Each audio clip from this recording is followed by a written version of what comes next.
Welcome back to my channel Akash lecture. Student, आज की इस वीडियो में आप लोगों को बताने वाला हूं कि बिना पढ़े कॉपी कैसे लिखे और बिना पढ़े आप 95% कैसे लाओगे।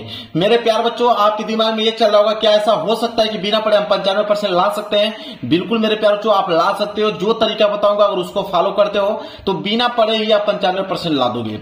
जितने बच्चे क्लास 10th में, जितने बच्चे क्लास 12th में, उनके वीडियो सबसे ज्यादा इंपॉर्टेंट है और उनके पास इस वीडियो को शेयर कर दीजिए। जो अभी तक कुछ पढ़ाई नहीं कर पाए, जो बाहर रह चुके हैं, कोचिंग नहीं किए हैं, ना तो क्लास किए हैं और एग्जाम में पास होना चाहते हैं, अच्छे अंक लाने चाहते हैं, तो उनके पास इस वीडियो को किसी कीमत में पहुंचा दीजिए।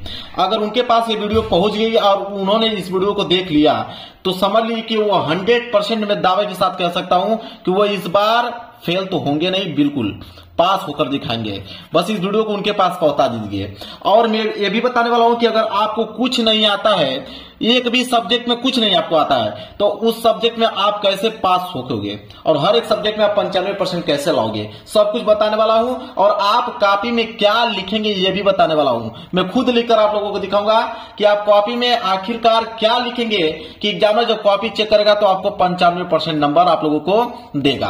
आपको कैसे लिखना है सब कुछ मैं आप लोगों को बताऊंगा। कोई प्रश्न अगर आपको नहीं आ रहा है तो उसको कैसे आप कन्वर्ट करके लिखोगे कि वो बिल्कुल आप लोगों का सही आंसर माना जाएगा। एग्जामिनर उसको पूरा का पूरा नंबर आप लोगों को देगा। मतलब पूरी की पूरी जानकारी इस वीडियो में आप लोगों को बताने वाला हूं। बस वीडियो लास्ट तक देखिएगा मेरे प्यारे बच्चों। वीडियो अगर पूरा देखते हो तो 95% मार्क्स आप लोगों का पक्का आएगा, 100% मेरे प्यारे बच्चों। तो वीडियो को जरूर से जरूर एक लाइक तो कर ही देना, क्योंकि इस वीडियो से आप लोग अच्छे अंक लाने वाले हो। देखिए, सबसे पहले मैं आप लोगों को पहला रूल जो बताने वाला हूं उसको ध्यान से समझिए। पहला रूल क्या कहता है मेरे प्यारे बच्चों, उसको आपको बहुत बेसिक है उसको समझना। बहुत सारे बच्चे कहेंगे कि ये तो सब लोग जानते हैं, लेकिन यही जानने में बहुत सारे बच्चे फेल हो जाते हैं। ठीक है, देखिए रूल नंबर पहला क्या है कि सबसे पहले आप एग्जाम में काला और नीला पेन लेकर जाएं। काला और नीला पेन के अलावा कोई भी पेन आप लोगों को एग्जाम में नहीं लेकर जाना है। बहुत सारे बच्चे क्या करते हैं, अपने कॉपी को थोड़ा सा स्टाइलिश बनाने के चक्कर में पूरा का पूरा नंबर गवा देते हैं। कैसे? वो क्या करते हैं कि लाल पेन लेकर जाते हैं। कुछ बच्चे क्या करते हैं कि हरा पेन लेकर जाते हैं हेडिंग डालने के लिए, उसमें थोड़ा कीवर्ड को हाईलाइट करने के लिए। तो न तो लाल पेन लेकर जाना है, न तो हरा पेन लेकर जाना है। आपको एक चीज बता दूं कि एग्जाम में अगर लाल और हरा पेन का यूज अगर आप करते हो तो आंसर भले ही आपका सही हो, वहां पे नंबर काट लिया जाता है, क्योंकि वहां पे रूल है ही नहीं कि आप लाल और हरा पेन का यूज करें। आपको काला पेन और नीला पेन लेकर जाना है। 2 आप ब्लैक पेन ले लीजिए और 2 आप ब्लू पेन लेकर जाइए। समझ में आ गया? इसके बाद देखिए, आपको पहले क्या मिलेगा, ऑब्जेक्टिव प्रश्न देखने को मिलेगा और एक निश्चित समय दिया जाएगा कि उस ऑब्जेक्टिव प्रश्न को याद करने के लिए।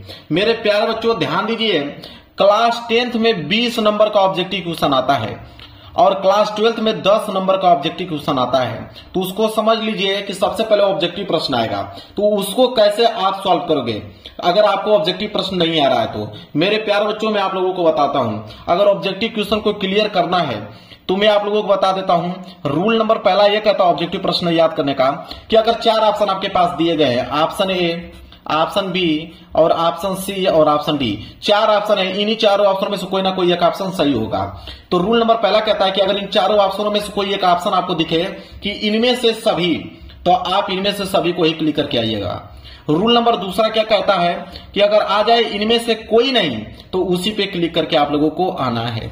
रूल नंबर तीसरा क्या कहता है कि अगर इन चारों ऑप्शन में से कोई दे दे ए और बी दोनों सही हैं तो आपको उसी पे क्लिक करके आना है। और रूल नंबर चौथा सबसे ज्यादा इंपॉर्टेंट है, अगर चारों प्रश्न अलग अलग हो तब क्या करोगे? तो मेरे प्यारे बच्चों, अगर चारों प्रश्न अलग अलग हों तो आपको ऑप्शन नंबर ए और ऑप्शन नंबर सी पे क्लिक करना है। ऑप्शन नंबर ए और ऑप्शन नंबर सी पे क्लिक करना है। मेरे प्यारों बच्चों, अगर ये नियम लगाते हो तो 95% क्वेश्चन ऑब्जेक्टिव क्वेश्चन के यहीं से सही होकर आते हैं। तो ऑब्जेक्टिव क्वेश्चन का काम हो गया बिल्कुल खत्म। अब बढ़ेंगे रूल नंबर दूसरे की तरफ। रूल नंबर दूसरा कहता है कि उसके बाद क्या आता है, ऑब्जेक्टिव के बाद आता है सब्जेक्टिव प्रश्न। अब सब्जेक्टिव प्रश्न को कैसे किया जाएगा मैं आपको बताता हूं। देखिए, सब्जेक्टिव प्रश्न दिया जाएगा, ऑब्जेक्टिव के बाद सब्जेक्टिव प्रश्न दिया जाएगा। अब मैं आपको बताता हूं सब्जेक्टिव प्रश्न। कोई प्रश्न नहीं आ रहा है तो मैं बिल्कुल जेन्युइन तरीका बताऊंगा सॉल्व करने का, बस आप वीडियो में बने रहिए।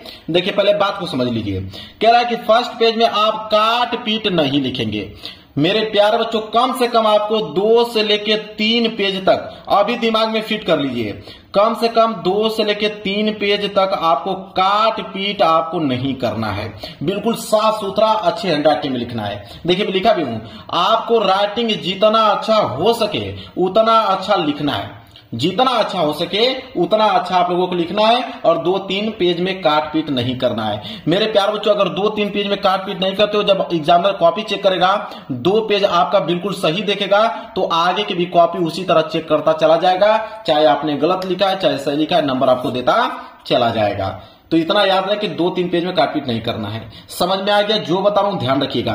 मैं आपको बताऊंगा कोई प्रश्न नहीं आ रहा तो उसको कैसे करोगे, बस वीडियो में बने रहिए। यहां तक अगर आप देख लिए हो थोड़ा सा सब्र कीजिए, मैं जल्द ही आप लोगों को बताने वाला हूं। इसके बाद देखिए ध्यान से, अब आता है मेरे प्यार जो रूल नंबर तीसरा। रूल नंबर तीसरा कहता है कि जब आपको प्रश्न कॉपी मिलेगा तो उस समय आप प्रश्न को सही सही जरूर पढ़ें। बहुत सारे बच्चे गलती क्या करते हैं कि जैसे उनको पेपर और कॉपी मिलता है हल करना चालू कर देते हैं। ऐसा काम नहीं करना है। आपको समय मिलता है 3 घंटे 15 मिनट का, आप सबसे पहले 15 मिनट में उस पेपर को आप पढ़ोगे सही सही। जब आप पेपर को पढ़ोगे तो आपके कुछ ना कुछ क्वेश्चन आएंगे, आपको मालूम चलेगा हाँ इसको मैं थोड़ा सा बना के लिख सकता हूं, इस वाले क्वेश्चन को भी मैं थोड़ा बना के लिख सकता हूं, इस वाले क्वेश्चन को भी थोड़ा बना के लिख सकता हूं, आपको मालूम चल जाएगा। तो जिस क्वेश्चन पे आपको लगता है कि हाँ थोड़ा सा बना के लिख सकता हूं तो उसको आपको सबसे पहले करना है और वही आपको 2-3 पेज इंप्रेशन बढ़ाएंगे। उन प्रश्नों को अगर आप कर दोगे तो कम से कम 2-3 पेज भर जाएगा और 2-3 पेज में आपको काट पीट करना ही नहीं है। इसके बाद जो प्रश्न नहीं आएगा उसको क्या करोगे, बस अब वीडियो के लास्ट तक बने रहिए, मैं बताता हूं जो प्रश्न नहीं आ रहा तो उसको कैसे आप अचीव करोगे, उसको कैसे लिखोगे कि एग्जामिनर आपको पूरा नंबर देगा। इसके बाद देखिए कह रहा है कि कॉपी लिखते समय आप उसमें गलत शब्द का प्रयोग करना ही नहीं है। जैसे में कुछ बच्चे क्या करते हैं गाना लिखकर चले आते हैं, कुछ बच्चे गाली लिखकर चले आते हैं, कुछ बच्चे टीचर को ही कसम दिलाने लगते हैं कि आपकी कसम मुझे पास कर दीजिएगा। ये सब नहीं लिखना है मेरे प्यारे बच्चों। अगर ये सब लिखते हो तो कभी जिंदगी में सोचिए कि पास नहीं हो पाएंगे आप। और गाना का प्रयोग, गाली का प्रयोग, कसम दिलाते हो तो कभी पास नहीं हो सकते हो। आपको क्वेश्चन बनाकर लिखना नहीं आ रहा है तो गलत ही लिखना। मैं आपको बताऊंगा ना कि किस कीवर्ड से आप लोगों को आंसर देना है, लेकिन आपसे रिक्वेस्ट है कि इन शब्दों का प्रयोग तो करना ही नहीं है आप लोगों को। अगर पास होना चाहते हो तो इसको एकदम बिल्कुल इग्नोर करना है।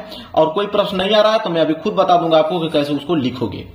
इसके बाद आगे आता है रूल नंबर 4। देखिए ध्यान से, रूल नंबर 4 क्या कहता है कि सभी प्रश्नों का जवाब देना है, कोई भी प्रश्न छोड़ के नहीं आना। सबसे ज्यादा इंपॉर्टेंट यह है, अगर आपके पेपर में 10 प्रश्न हैं तो इतना याद है कि 10 का 10 प्रश्नों का उत्तर हमें देके आना, चाहे वो प्रश्न आ रहा है चाहे नहीं आ रहा है। एक भी प्रश्न छोड़ना नहीं है। और कोई प्रश्न छोड़ दोगे, एग्जाम में नहीं लिखोगे तो उसमें कितने नंबर मिलेंगे आपको? 0 नंबर मिलेंगे।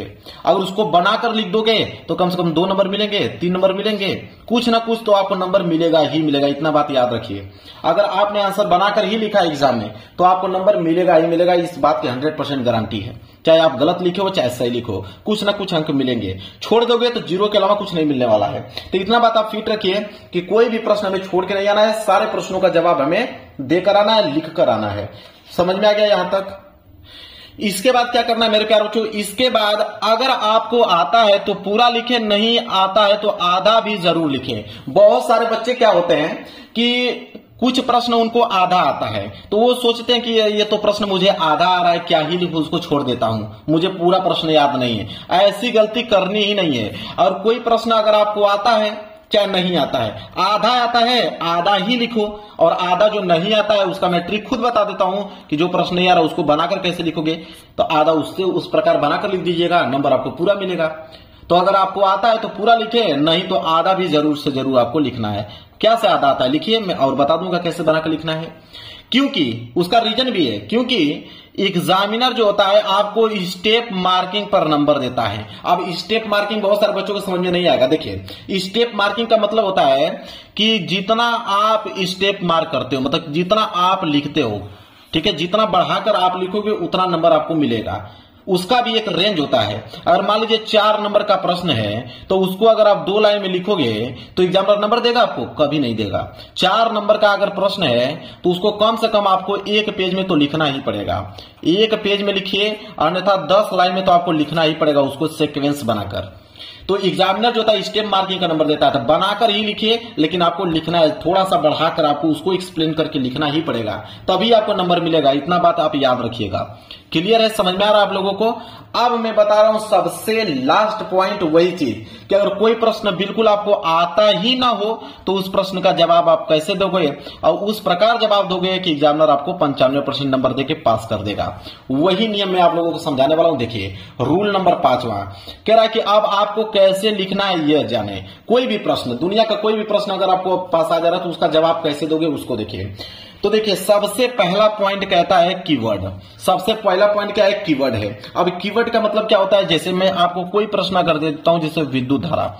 अगर मैं आपसे एक प्रश्न सिंपल पूछ लेता हूं कि विद्युत धारा किसे कहते हैं, अब आपको इस प्रश्न के बारे में मालूम नहीं है कि विद्युत धारा किसे कहते हैं, तो देखिए इसमें दो कीवर्ड है, एक तो आपका विद्युत, दूसरा आपका धारा, दो कीवर्ड बन गया। अब धारा के बारे में आप कुछ जानते हो तो थोड़ा सा भी जानते हो तो धारा के बारे में जानते हो तो उसके बनाकर आप लिखना तुरंत वहीं से चालू कीजिए। विद्युत के बारे में जानते हो तो विद्युत के बारे में कुछ ना कुछ आप बनाकर लिखना चालू कर दीजिए। तो पहला नियम कीवर्ड, कीवर्ड से आप लोगों को उस प्रश्न का उत्तर आप लोगों को देना है, ठीक है। इसके बाद दूसरा उसमें आप याद रखिए कि जब भी आप क्वेश्चन लिख रहे हो तो इतना याद रहे कि प्रश्न उत्तर संख्या डालना है। प्रश्न उत्तर संख्या जब तक नहीं डालोगे एग्जामिनर आपको नंबर देगा ही नहीं। अगर मान लीजिए प्रश्न नंबर 7वां हमने किया है, अब प्रश्न उत्तर संख्या डाला ही नहीं तो एग्जामिनर किस बेस पे चेक करेगा आपका। तो आप जो भी प्रश्न कर रहे हो तो प्रश्न उत्तर संख्या आपको डालना है। प्रश्न उत्तर संख्या 5वां कर रहे हो तो प्रश्न उत्तर संख्या 5वां डालिए।